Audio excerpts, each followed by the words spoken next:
So, dan kena ingat tuan-tuan, ya, sekarang kita tengah ada persaingan. Walau bagaimanapun, Islam mesti kena kehadapan. Tuh, ada satu lagi hamba Allah, anak ceramah macam ni, angkat lagi tangan. Ustaz, Malaysia tak akan terjadi lagi Ustaz. Malaysia ada perlembagaan yang memihak pada orang Islam dan ada sultan-sultan yang berkuasa untuk menjaga Islam. Saya katakan, syukur alhamdulillah. Ada perlembagaan, ada sultan-sultan. Tapi akan tahu tak sejarah? 6 negara Asia Tenggara dulu adalah Islam. Coba baca sejarah. Dia nak juga, coba Ustaz sebut. Okey. Filipin. Kalau ada orang Filipin. Filipin dulu ada negeri Islam besar namanya Mindanao. Ketika mana kerajaan pusatnya di bawah orang-orang Kristian. Tengok orang Mindanao sekarang jadi apa, tuan-tuan? Apa sekuatnya perlembagaan Islam di Mindanao dulu? Hebat. Tombang. Sekarang siapa yang? Thailand. Mungkin ada orang Thailand di sini. Thailand, selatan Thailand. Negeri-negeri Islam dulu kuat. Ada Yala, ada Petani, ada Songkla, ada Narathiwat. Atau mungkin negeri-negeri lain. Bersatu. Macam Malaysia lah. 14 negeri dipimpin oleh Sultan. Tapi ketika mana yang memimpin adalah bukan orang Islam. Sekarang macam mana dengan orang selatan Thailand? Masih bangga kita dengan persembahan, masih bangga kita dengan apa yang ada. Alhamdulillah, syukur. Mudah-mudahan ini jadi backing terakhir. Tapi anytime kita boleh tombang. Cambodia. Tuan-tuan baca sejarah Cambodia 4 abad yang lalu. Ada kerajaan Islam besar namanya Champa.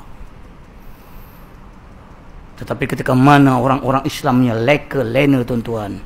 Champa tersepit di tengah-tengah antara Cambodia dengan Vietnam. Sekarang bagaimana Islam di Champa? Tercampak, tuan-tuan. Perasaan tak tuan-tuan tiap tahun ustaz-ustaz kalau raya haji, mari korban. Pergi ke mana? Apa sih dulu hebatnya orang Champa, tuan-tuan? Mantap. Bahkan Islam datang ke Nusantara, datangnya dari sana. Sekarang apa jadi dengan saudara kita?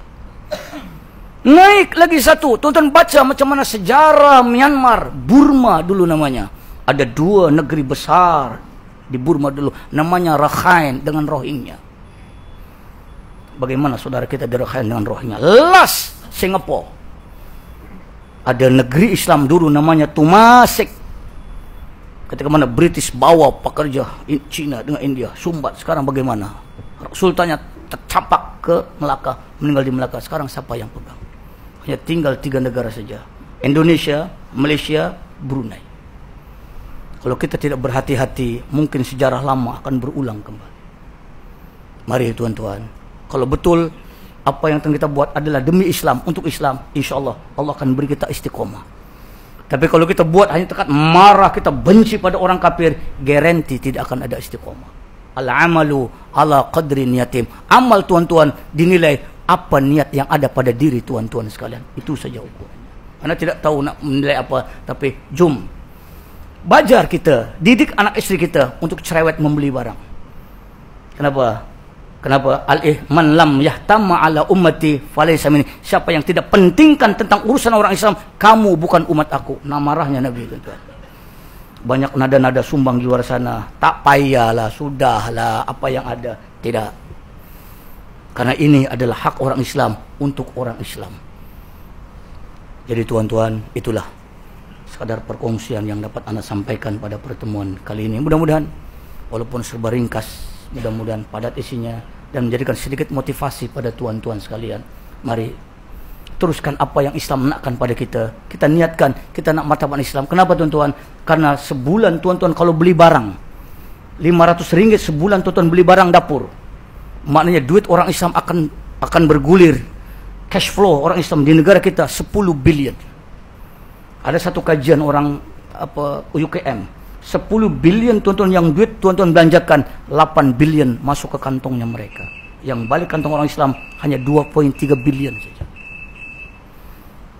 Sedar tak sedar tuan-tuan? Anda tak sedar, pun 3 hari lalu baru sedar. Allahu Akbar. Betul rupanya. 19.7 juta orang Islam di Malaysia beli barang di luar orang Islam, maknanya duit orang Islam akan balik kepada mereka 8 billion. Kita 2 billion lebih pun dah heboh tuan-tuan. 8 billion tuan-tuan tiap-tiap hari tuan-tuan bagi dengan mereka tanpa tuan-tuan sedar, tanpa tuan-tuan perasan. Jadi kalau sekarang kita nak bermula apa yang sekarang tengah bermula, teruskan. Kalau itu betul untuk Islam, untuk kekuatan kita orang Islam, insya-Allah rahmat berkat akan diturunkan kepada kita. Kalau dia kata, tak kisah, tak apalah tuan-tuan, itu hak tuan-tuan. Tetapi Nabi sebut, malam yahtama bi amril muslimin falaysa minni. Siapa yang tidak pentingkan urusan sesama orang Islam, kamu bukan umat aku. Itu gambaran kita. Terpulanglah pada tuan-tuan. Pilihan ada di tangan kita. Niat pada diri kita masing-masing. Al-amalu ala qadri niyatim. Amal tuan-tuan dinilai Allah apa nawaitu kita. Semuanya urusan pribadi.